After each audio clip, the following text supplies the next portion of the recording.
We'll get started in just a second.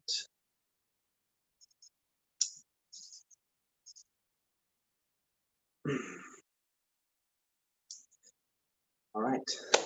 Well, this is the last class session for Aikido for LGBTQ plus. It's the last session in 4. Just been really grateful and thankful to be able to do this with y'all, for everybody that's come and for who's here today. So today we're going to kind of cover a number of the practices that we've already done throughout the previous classes. And I wanted to start with just talking about some of this that I wrote up here. So I made a little list of what could be considered benefits of practicing Aikido. I think you could also think this list kind of doubles as principles around the practice, right? And I'll go through each thing, but everything on this list can be duplicated on kind of just a biomechanical physical level, and apply psychological, emotional terrain, or in kind of interpersonal, cultural, related terrain. So we'll talk a little bit about these concepts before we begin. And the movement practices we're going to do today, I'll do concentrate on mostly movement and less talking today. I've done a little bit of balance of both in the previous classes, but we'll just start by looking at this list a little bit. So what I had written out here, resiliency, right? So this term is something that's coming up a lot in popular culture right now, about what resiliency is, how to cultivate resiliency, where resiliency comes from. The field of somatics that I work in, we talk about that resiliency is a natural trait that all humans and all animals and all beings possess. It's like the springiness in moss, right? Resiliency is your ability to bounce back, your ability to adapt, your ability to recover from setback. Resiliency, unlike what I think a lot of people are seeing this termed as, resiliency is not something that is caused by setback, right? You are not resilient because you've gone through more difficulty, and likewise, you are not unresilient because you might have had an easier, privileged life. Both of those kinds of people are going to be resilient in different ways. And more setback might cause a different kind of resiliency versus a person that hasn't had to do a lot of setback. But Aikido cultivates this sense of resiliency within an embodied practice, mind-body connection and coordination, that is taken in the context of practice, right? Resiliency to new information, new movements, new dynamics. And I think that brings and bleeds into the rest of the life that you might live. So Aikido, for me personally, and a lot of other people, it cultivates this inner sense of resiliency that might be stronger and thus more resilient to things that might be setbacks, might be conflicts. And then on the nature of conflict, again, centering and change, finding new balance. These are really good things that are kind of interwoven together, right? So centering and change can be applied just on a physical level. And some of the movements we'll do too, changing your position and keeping your center in your body, right? Changing the way you're facing, turning really quickly, really swiftly, but keeping center, keeping balance as well. These are important qualities in the practice. I think they apply tenfold to our interpersonal realms, our daily lives, right? We want to find, I think I can speak for a lot of us, but I don't want to presume, but we can find maybe new ways of finding balance, right? Continuing to reassess our balance in our lives and find balances that work best for us. A lot of us, I think, might be feeling unbalanced right now.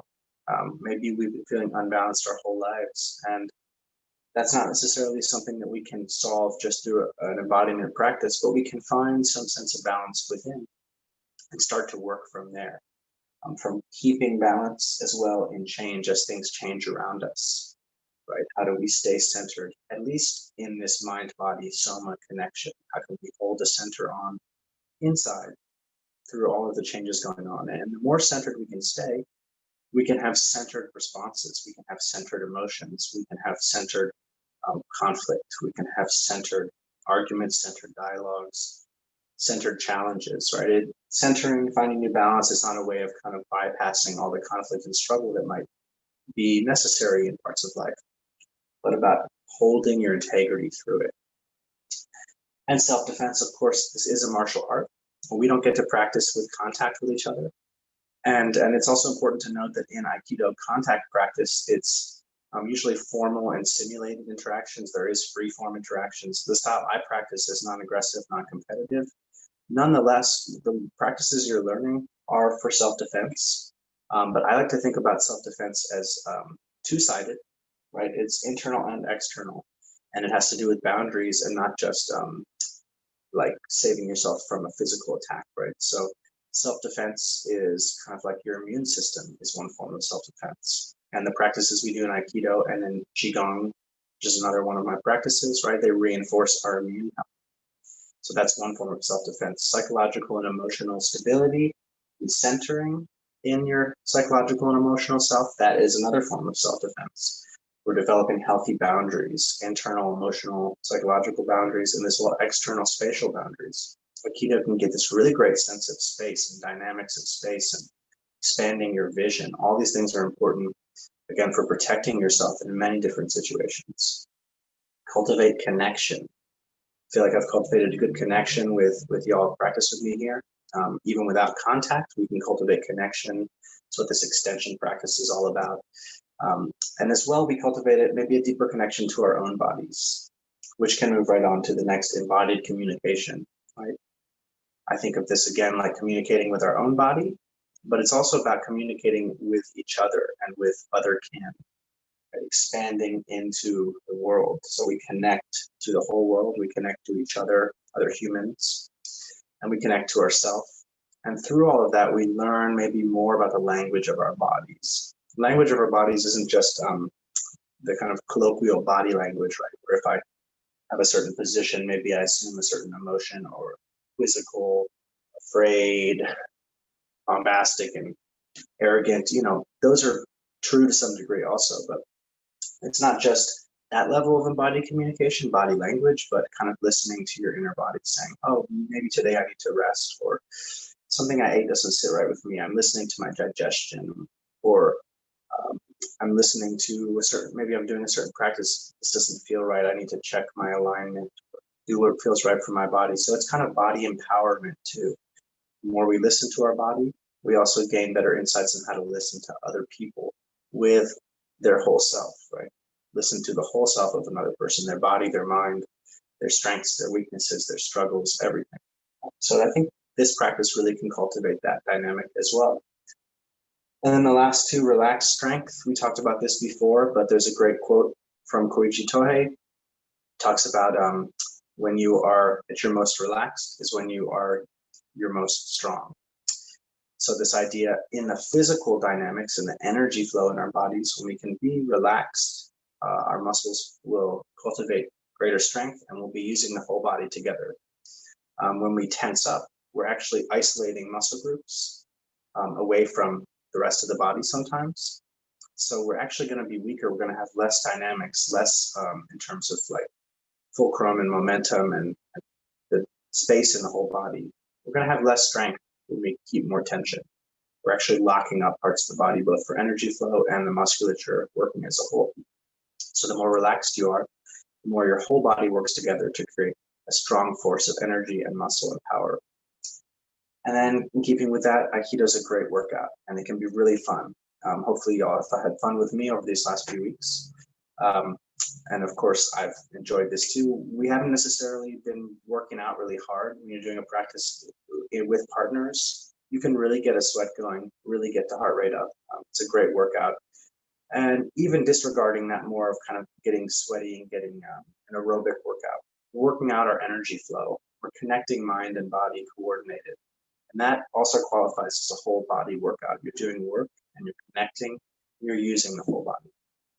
So a little kind of explanation and rounding out the whole series of hopefully all of these points here are things that we got little tastes of in this series, and we're going to kind of do in all our practices, cover most of this ground through the movements we're going to do today. And hopefully you can go away from this thinking that you might like to try some more Aikido, or that you found one or two practices in this series that really cultivate some of these things. And I encourage you to practice these at home regularly. make them a daily or a weekly or something like that practice. And a great thing one of my teachers once told me was that it's not about the length and intensity of your practice, but the consistency. And that doesn't mean you have to do it every day either. It's maybe more important to do a practice for 10 minutes one day every week for a long time than to do like 10 days in a row and then take a week off, and then 5 days in a row and then take a month off. Do them each for an hour, but then not the next day, you know. So think about it that way. If you can make it regular and rhythmic in some way, these practices are going to benefit a lot rather than intense bursts or irregular rhythms. So again, if you found a practice you like from the movements I'm doing, I encourage you to practice it on your own.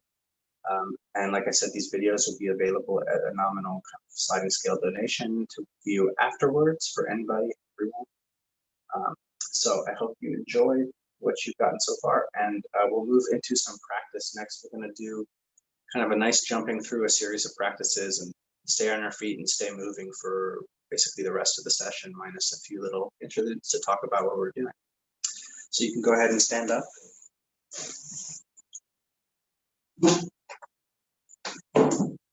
And we'll move into our first practice for the day. This practice is called centering in 4 dimensions, something I've been doing every session so far. It's really just a good way to get into our soma and get our somatic awareness going. So find a position to stand in that's relatively relaxed, feet about shoulder width apart. It's okay. Take a few deep breaths.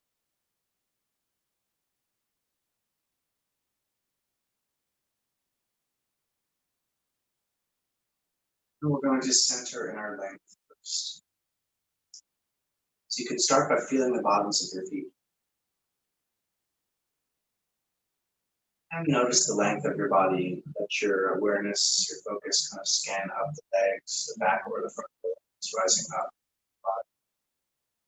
See too if you can feel the muscles underneath the pelvis. So those can include glutes, the perineum, your ear, and the sphincter muscles.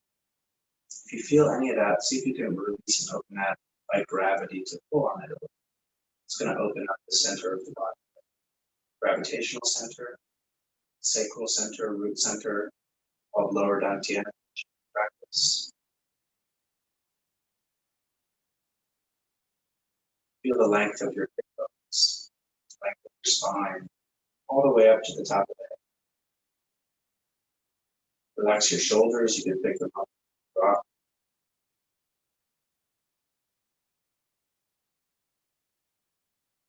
Let your arms hang, feel the length of your arms and the weight of the arms. Pulling down your shoulders a little bit.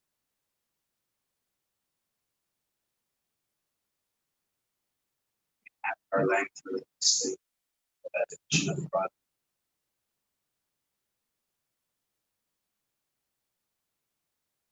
We're going to center in our width.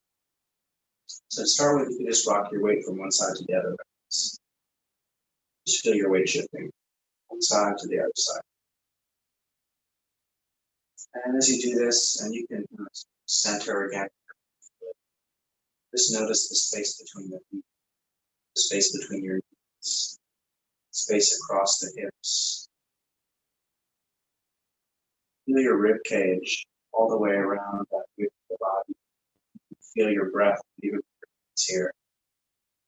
Feel how the breath expands out to the sides. Feel the space between your arms and your torso like this. Expand and compress that space. Feel across your shoulder line, even across the jawline, ear to ear, cheek to cheek. You can also expand into your width with your vision. Notice the peripheral edges of your vision. Your vision relatively forward and just having some focus and awareness go out here with the eyes.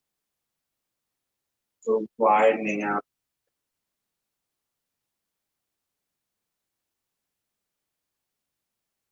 We're going to center in our depth. So to start with depth, if you like, you can rock from the back, just like we did for side to side, both back. So Weight more on the toes, more on the heels. As you do this, just notice what you have to do with the rest of your body to adjust to keep balance, right? I have to make some adjustments so I don't fall backwards onto my heels. The same, I have to make some adjustments so I don't lose balance forward. And those adjustments are going to start to highlight front and back of the body. Feeling a change in my pelvis from back to front, or position of my chest or my ribs. Maybe my knees too, feel the back and front knees. Just let your weight kind of settle in the middle of here. We're going to scan up the back of the body. Feel the heels, calves, thighs, butt, back of the hips, the spine, all the way up as well, the ribs on the back of the body, shoulder blades, shoulders and neck, back of the head. Like you're scanning over the head, almost like water washing down. Feel your face, scan the muscles in your face, chin, collarbone, chest, ribs in the front of the body,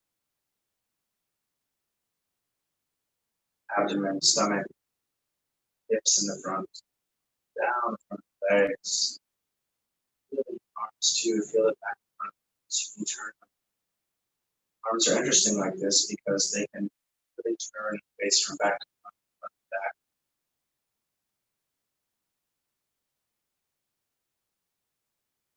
Add to that depth of your body.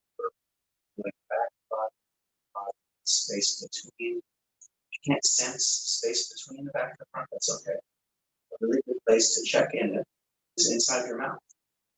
You can feel your lips. You feel the back of your throat. Probably. Find that space in between the tongue. Swallow. Feel the movement down your throat. That's the center. That's the inside of the depth of the body.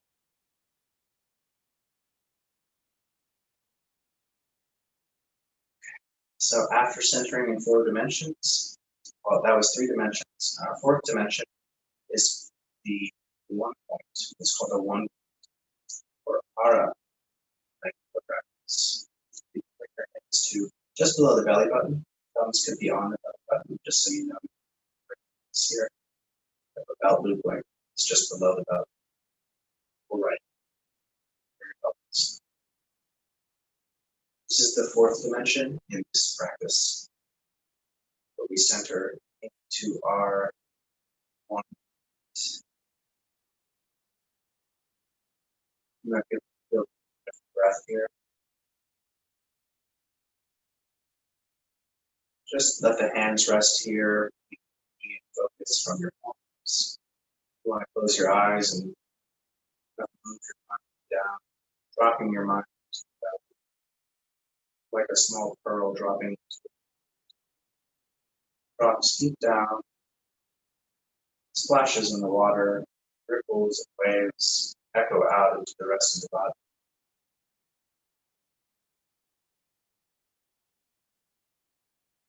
We're going to move into this practice that I call or we, which stands for 1 point.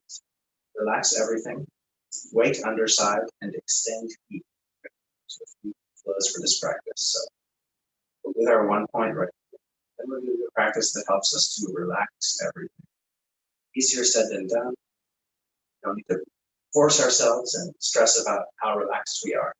But we're going to do a practice called vibrating that helps to loosen up and relax the body, both joints, tissues, muscles, nervous system, energy.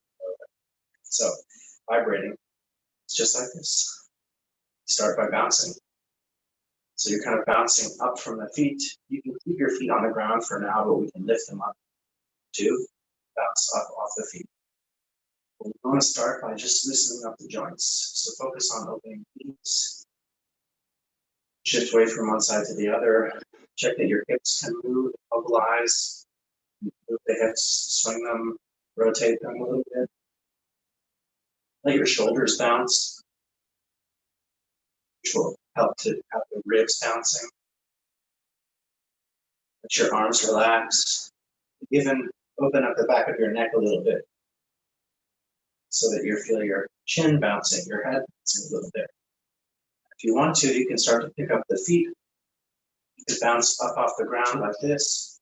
You could just pick a foot up one at a time and kind of hang, shake out. You can turn from the hips even more deeply and let the arms swing. Let the hips and the knees kind of rotate, open up the ankles here.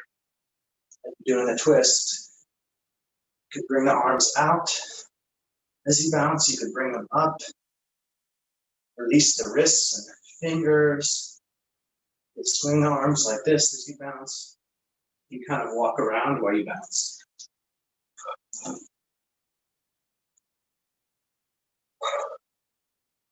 Turn your head, shake your head. Also, you can practice releasing in the cheek and the jaw and even the throat by making sounds like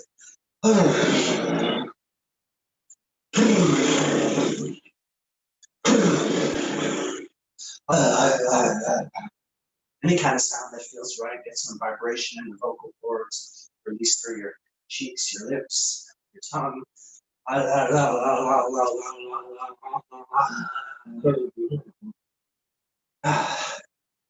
Okay, and then just kind of settle back into your center. Let this vibration fade away. And as you come back to stillness, notice what you feel. Probably going to feel some places of softness. Maybe there's some tension still there. You might feel buzzing, vibrating, tingling parts of your body, especially in the hands. Really clue into that. Bring some attention to that feeling. That's that energy flow. That's that charge. You have greater energy flow, greater charge when we're more relaxed. So you can feel that the practice of relaxing and softening up the joints increases our energy flow. That's that relaxed strength that we're talking about. As well, that communication with your own embodied state. You're starting to notice, feel more. We're going to do a practice called Zhang Zhuan posture. This is going to help us notice this weight underside, this heaviness in the body. So have your feet about hips width or shoulder width apart in that range. And bend your knees a little bit. So we're going into like sit on a stool, like a little bit of a half squat almost. Let your hips kind of sink down too. So that means I'm not sticking my butt and my tailbone out. I'm trying to kind of round the tailbone in like this. Keeps the lumbar region of the spine a little bit more open and straight. This is the beginning of the Zhang Zhuan posture. The idea is to get the weight of the body really on the bottom half. The bottom half of the body supporting the structure of the upper half so that muscles up here don't have to work as hard to do anything. You feel again this idea of water washing down. The water's washing to the lower body, making the upper body light, relaxed. The lower body's rooted and heavy. And we're going to let our arms float up like this, like I'm picking up a large rock or boulder. Let the elbows be heavy here, right? Like there's a weight attached to your elbow by a string, so they're not up and out here, but heavy. Check with your shoulders. Breathe the shoulders up, release them down while you have the arms relaxed in extension here.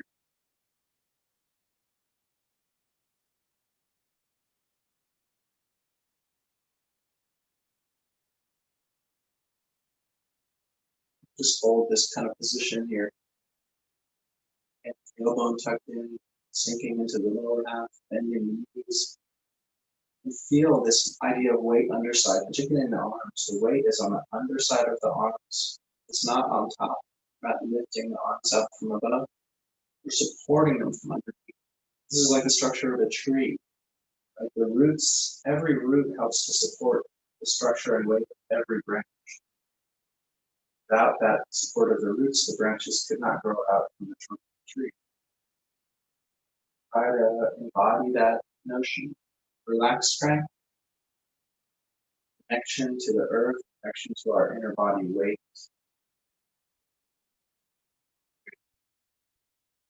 It's nice, deep, heavy center.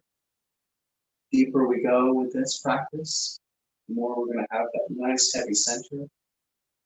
and our ability to move and stay centered and balance is more and more powerful.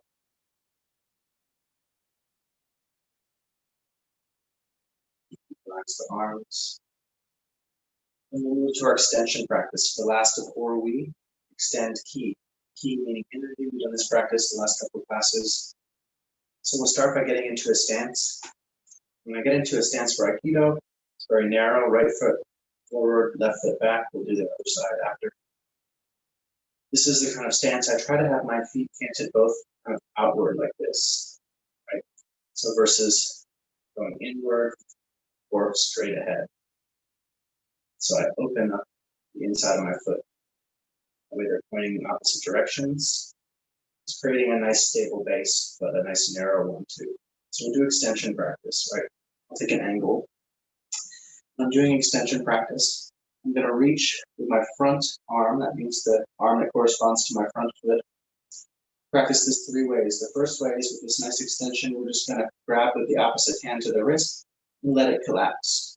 Try not to anticipate the collapse, but just let the arm collapse in. When you grab with the wrist, pull in with this hand, pull in, and just let the arm collapse. Don't anticipate, just wait till the pull comes. And this is an example of really relaxed extension. It's very relaxed. It's receiving the movement, right? So this is a way of listening. I'm talking with one hand, and I'm listening with the other. This hand isn't doing any of its own talking. So now this hand's going to do a lot of talking. When I grab, I'm going to resist. Resist with your muscles. Press with the shoulder, the arm against it. So both hands are working. Both hands are pulling. Now they're both doing a lot of talking, but not very much listening. They're both pushing against each other. That's what we call meeting strength with strength, which ends up like hard hitting if you're doing contact training, right? Strength with strength. Now we're going to do full body extension, relaxed strength. The way to practice this is to think about your back foot, the back heel, as the beginning of your extension of the arm. It's like there's a line moving up through the back leg, through the back, out the front arm and extending.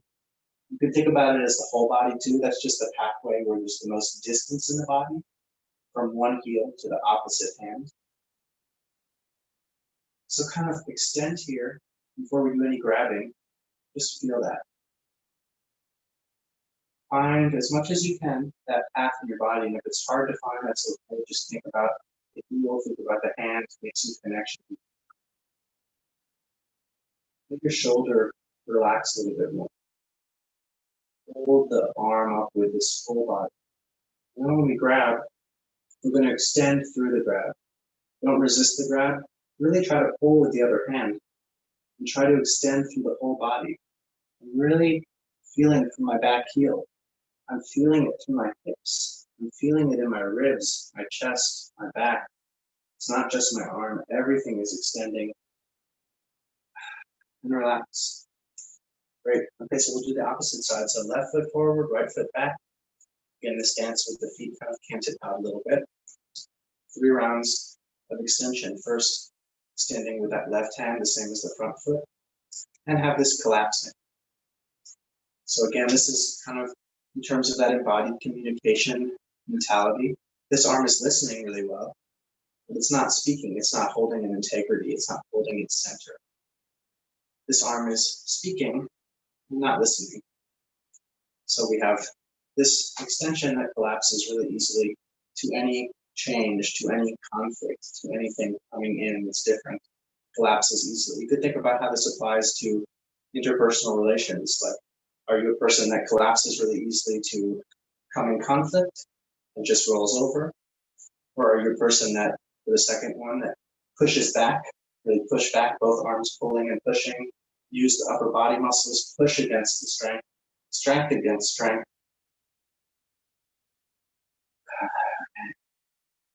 And the third option, which is right speaking and listening.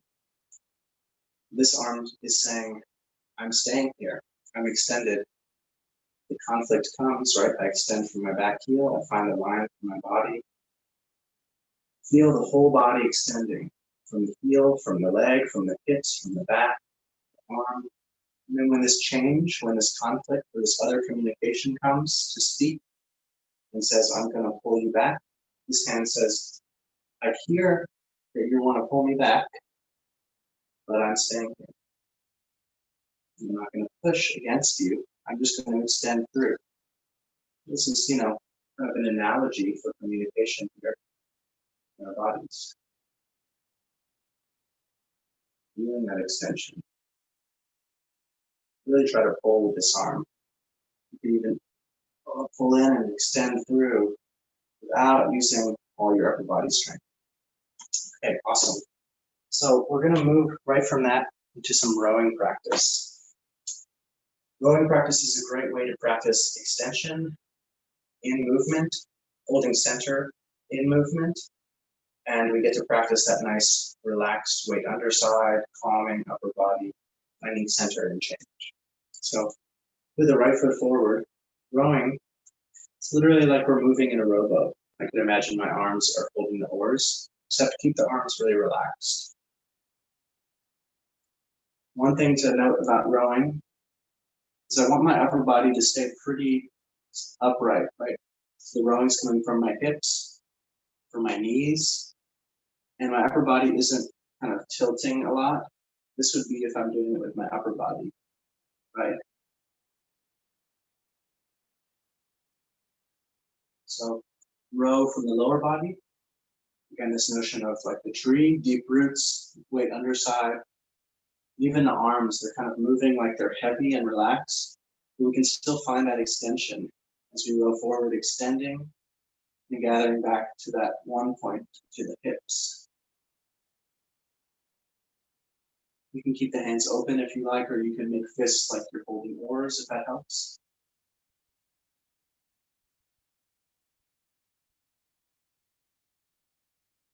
Just feel as you do this what it feels like to move from your center.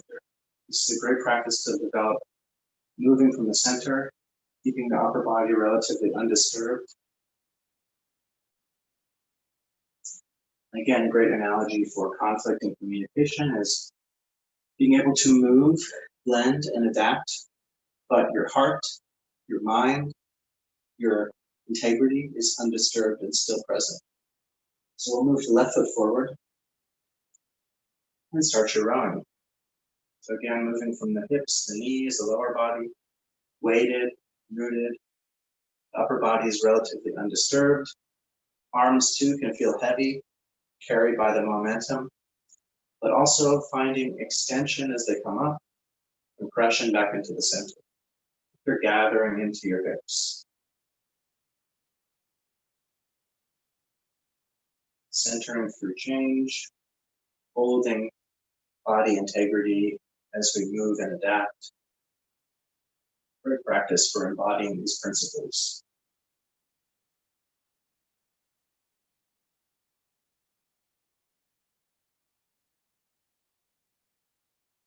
Okay, good. So a little bit of that extension and centering in that movement and change now.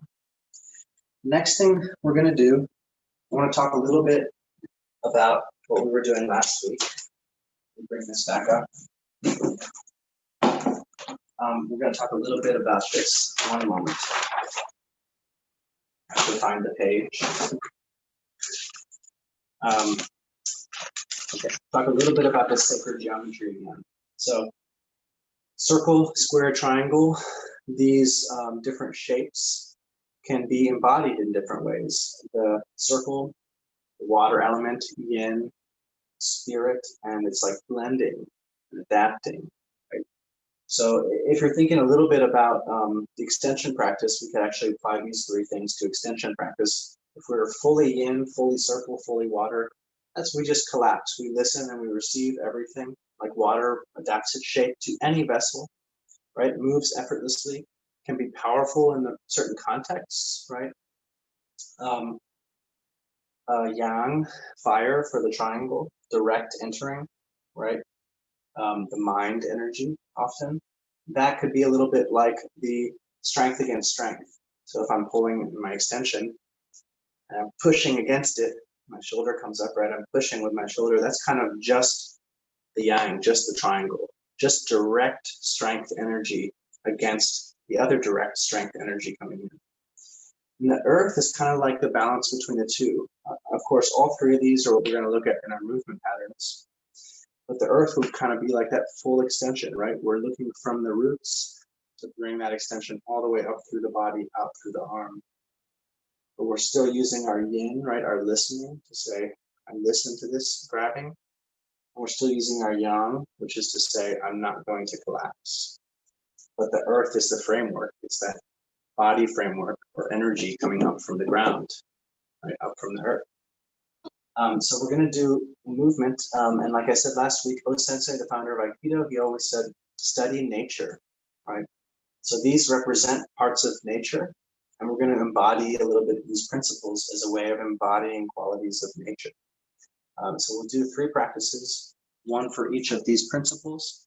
Let me just check our time. And then we're going to do a couple movements, bringing them together. So first one we're going to do is for yin, water, the circle. This is spiraling, right? This is going to loosen us up, getting us feeling the flow of energy. So spiraling kind of looks like this. And let's start from the bottom of our feet. So what that means is starting by just circling the bottoms of your feet. Circle both feet as one, right? What that looks like is kind of going from the heels to the outside of one foot and the inside of the other, like that. Then to the toes, then to the outside of the other foot, inside of that one, right? So we're making one circle with both feet.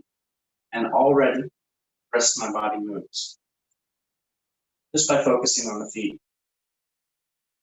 Just notice that. And if the rest of your body isn't moving yet, it's okay.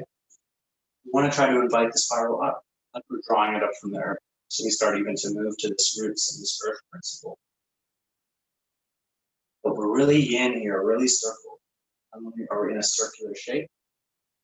But we're inviting and relaxing our body. So open your hips, invite the movement into your hips. Invite it even into your chest and rib cage and shoulders. Let your arms hang. Arms might just move freely. And also invite your head to spiral a little bit. Whatever degree is okay for you, let that bob around.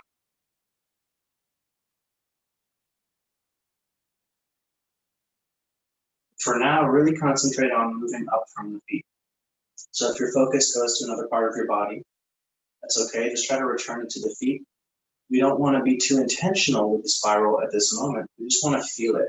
So intend from the feet, intention on the feet, circling and spiraling. The rest of the body is invited to move without a lot of intention on this movement. So I'm bringing a lot of intention or too much attention to my shoulders or my head. And if I do, that's okay. I do it. I intend to move my head more. But then return back to the feet again. Let the head just be invited naturally without too much intention. And we start to feel the path of the spiral. We're starting to get into this structure we talked about a couple of weeks ago, where the spiral is a powerful structure. It represents direction, represents rooted structure like earth. Direction, right? It's like fire. And the circling, the blending is like water. So just continue this spiraling for another moment or two, feeling that move the whole body. If there's any places that are having trouble opening up to the spiral, this is a moment for you to move the intention, right? So if your neck, your shoulders are stiff and they don't want to move, bring some intention to it. Keep the rhythm in the rest of the body, bring some intention to the neck, and start to do the neck more. Go in the other direction too. If you want to intend into your shoulders, start to intend some more spiraling into the shoulders. Or if you need more in the hips, intend a little more into the hips.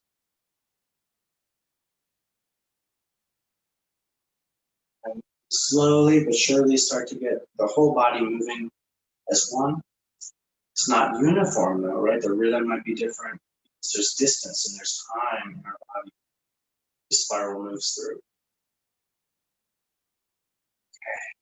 Start to let the spiral sink away, relax. And notice what you feel after that. Maybe like the vibrating, a little softer, more open. Maybe feel some residual flow of spiral through your body.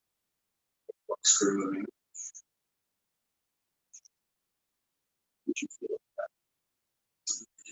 So next we're going to look at this earth element. We're just going to do a short and simple practice that really starts to feel rooted and heavy. It's called Shikodachi. So take a wide stance, wider than your shoulders, to whatever degree is okay for you. So it doesn't have to be out here, right? Just wider than shoulders is enough. Have the toes pointed out a little bit. What we're going to do is we're going to sink into a squat in this position. Let your knees extend out towards the toes. Sink your hips, your butt, and the base of your pelvis to wherever is okay for you for a minute. Then we're going to do a practice called holding the boulder. This is kind of like a more intense version of Zhang Zhuang. We cultivate strength in our roots and feel the weight in the lower body. So we bring the arms up like holding the boulder, just like we were doing before.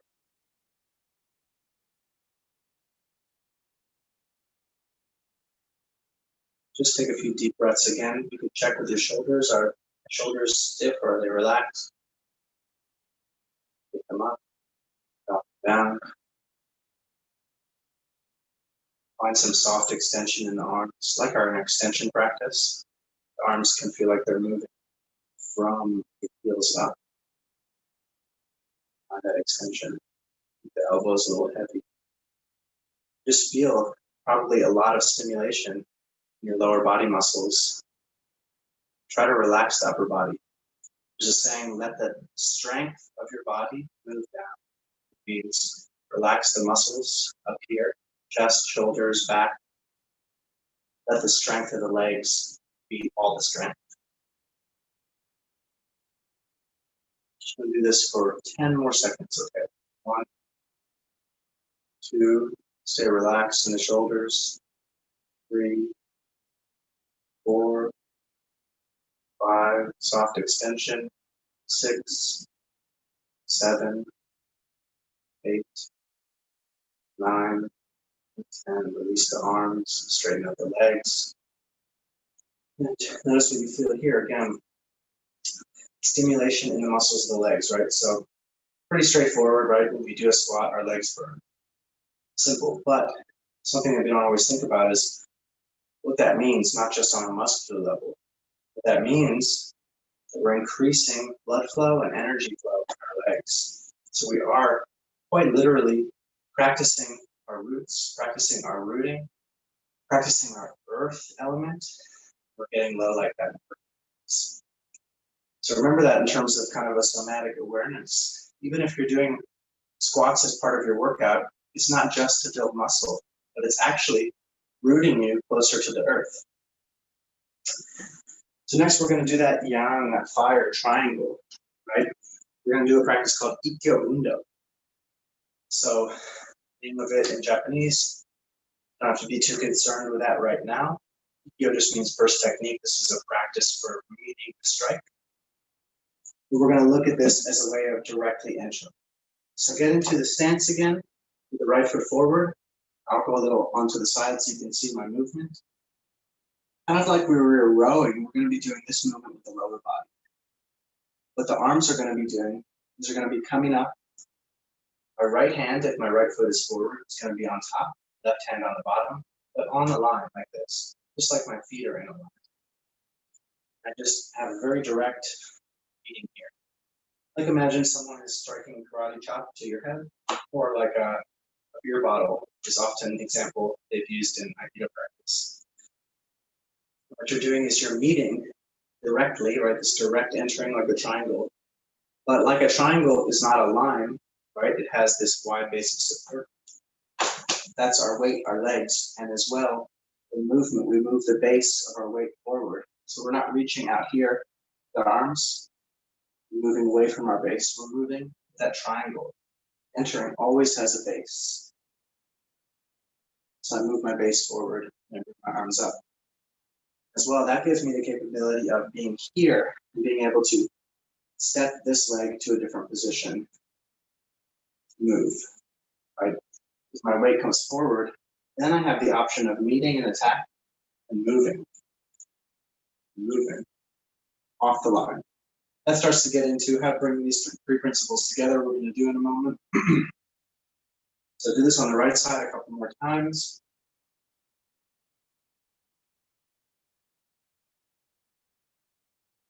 Really feeling, again, this principle of extension, connecting to the ground, connecting to extension above, hands, full body moving to the center. And we'll do the left side. So with the left foot forward, right foot back. Again, keeping extension as part of the body here. Finding this reach with the base moving forward. And feeling like most of your weight, you don't have to bring all the weight forward. Most of your weight comes forward so that you could potentially move. The idea is entering into the point of the attack, right? Then I can actually hold the point of the attack here, and this foot can move somewhere before I change and move the point. So, Ikkyo Undo, rocking through the lower body, keeping the base of the triangle as you move and enter on a direct line. Good. Okay, great. So in the final part of the session here today, we're going to do a practice for bringing these together. The first thing we're going to do is a little step, turn, and slide. We did this last week. Step, turn, and slide really amplifies this notion of centering and change, finding new balance, finding new position. So the step, turn, and slide, just the mechanical framework of the movement. It's like this. I start with my right foot forward in stance. I step through with my left. I pivot on the point, and I step the right foot back. Now I'm facing the opposite wall, and I have the opposite foot forward. So again, left foot forward, right foot is back. I step through. Weight is still on the back foot. I pivot and shift weight. I'm facing the other wall. Then I step back. Now I'm back where I started. Right foot is forward. I'm facing this direction. I do it again. Step through, pivot, drop the foot back, facing the opposite wall with the left foot forward. Step through, pivot, slide back to where I started with the right foot forward. So step, turn, slide. It becomes pretty fluid as you practice it, but if you really want to break it down, you can take that time to step, pause, turn, pause, slide back. Or you can do step, turn, slide back, all in one go like this. For now, just relax the arms. But just like with our rowing practice, try to keep the upper body relatively undisturbed. So what that means is notice if you're tilting in any direction, forward and backwards, or also side to side. Right? The upper body can keep that nice center, have this notion of centering and change, right? Holding the center, having integrity through change, through entrance of conflict, new information, things like that. If I keep my heart, my mind centered and upright, then I'm always holding my integrity of my vision, my belief, my feelings, no matter what kind of movement of change or conflict is coming on. Keep my center. I center into this change. As well, the change is implied in the movement. I embody change with this movement because I see one wall and I see the other wall. Each time I move, I'm changing my vision, my viewpoint completely 180 degrees, changing my view. Think about the meaning of that in kind of like a worldview in a cultural sense. I change my view 180 degrees and I stay centered. That's kind of like unheard of on a cultural level, in a way. You think I could change my view 180 degrees, I'd be powering away, I'd be really uncomfortable. I'd want to regress into the space and shake things up, get it back to the way I saw it before, right? Just the implications of this are a level beyond just the physical movement, are things that we can think about. And then we get to embody these qualities. We're embodying centering and change. And embodying something is always a great place to start practicing it in your life. Rather than trying to cognitively manage everything, It's a good place to start with practicing it by embodiment. And then if you let it bleed to that cognitive place, to that psychological realm. And just things to think about. And what is relatively on the surface a simple practice. We're going to add 2 details before we move into our last movement. 2 details are changing levels, right? This is just helping to build this capability and embodiment of centering and change, new information, new conflict, different balance. So try this with a little half squat. Step through, we're lowering our center. See what that feels like. Obviously, you might feel your legs working more. Remember, it's also building your roots. Maybe this feels more comfortable, and it very well could, because we're actually grounding more, right? And grounding, getting deeper, more stable, can actually help us center through change more easily.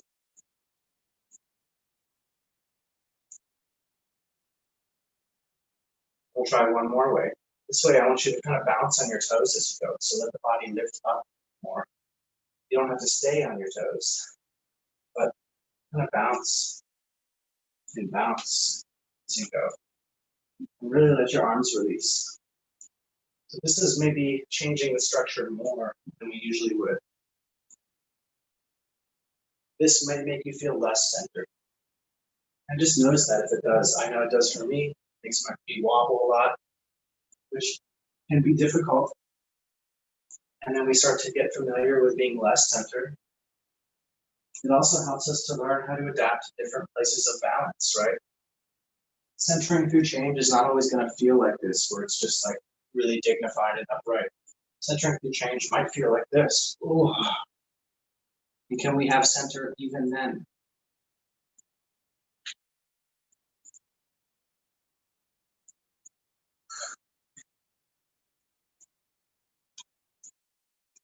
Okay, nice. All right. So last practice for the session and for the whole series, we're going to do entering into the attack. So this is kind of honing in on a little simulated martial situation. We're going to use all the principles together, hopefully. So this is going to be in a neutral stance. Start in a neutral stance. We're going to do entering and blending with the attack. When we practice Aikido, we always stay in stance, but outside of Aikido dojos, you're not going to walk around all day like this, preparing for anything that might come, right? We need to find a way to work from a neutral place. We're standing here, whether it's physical attack, emotional, personal attack to you, verbal attack. How do you find the ability to enter into it, to make connection with it, to enter and to be direct, right? Like the extension practice, to say, I'm not going anywhere, without pushing back, right? Without collapsing. And then also blending and maybe making the conflict turn in a direction that you'd like to see it go. And this is kind of like that transformative quality, right? Transform the attack into something else. Spiraling relates to this, right? So we're going to practice all these things together. So we start in a neutral stance, then just simulating the physical attack idea without forgetting all those other great practices of ways to bring this into interpersonal realms, psychological realms. Just deal with the idea of the physical attack. So let's say someone is karate chopping straight from my head or as a beer bottle. This is the practice we're going to do. It's entering and blending. So what starts is I pick a side. I'm going to pick my right foot. So I shift a little weight to my left. I'm going to step forward with my right, and I'm going to bring my Ikkyo Undo up that we practiced. I'm meeting this potential attack. Then I'm going to do my step, turn, slide. So this is the step. Then what I do is I turn and I slide. Just like that, right? So I step with this connection, I turn, and I drop my hands down. This is that spiraling, it's that entering, and it's our rootedness. Step, turn, and slide and drop the hands. You can imagine like the strike is coming towards you, you're entering and making contact, then you're turning and you're letting the momentum of the strike carry over down to the ground so that it does not hit you. You're not blocking the attack, but you're basically telling the attacker, you are going to go right over here where you're no longer a threat to me. You're going to go over here where I feel safe, and then we can continue this discussion in a different way. It's changing and blending with the attack versus attacking the attack. So again, neutral stance, pick a side. We can go on the left side this time. That means the left hand's going to be on top, just for structural integrity. We enter in, we turn and we slide and drop the hands down, but keep the back relatively straight. What I mean by relatively straight is you see my back is not like this, but it's at least in line with this back leg, right? There's a line, just like our extension practice, the line. So I'm not dipping here. And if I was dipping, maybe my leg would have to be further back. Again, so keeping some geometry there. So we'll do a couple times on each side. Right foot again. Enter. Turn and slide and drop the hands down. Left foot side. Enter. Turn and drop the hands down. Okay, once more on each side. Enter. Turn and drop the hands down. And just remember, hands staying around the center. So I don't enter and I push the hands off here when I turn. It's staying right in front of me and I drop down. Again, that disrupts the attack the least so that I can lead it into its natural place that I want to blend it towards to bring more peaceful resolution, or if you like, transformative resolution. All right, that is it for us for today. Thank you very much. And that will be it for us for our series as well. So before I finish out the session officially, just want to say thank you very much. And I hope you enjoyed practicing with me. I've enjoyed practicing with you. And I'm really glad to share some of the philosophy and practice of Aikido and how it applies to our daily lives. So it's not just, again, not just about the practice in itself, and it's not just about the Budo and martial arts, but about a lot more than that.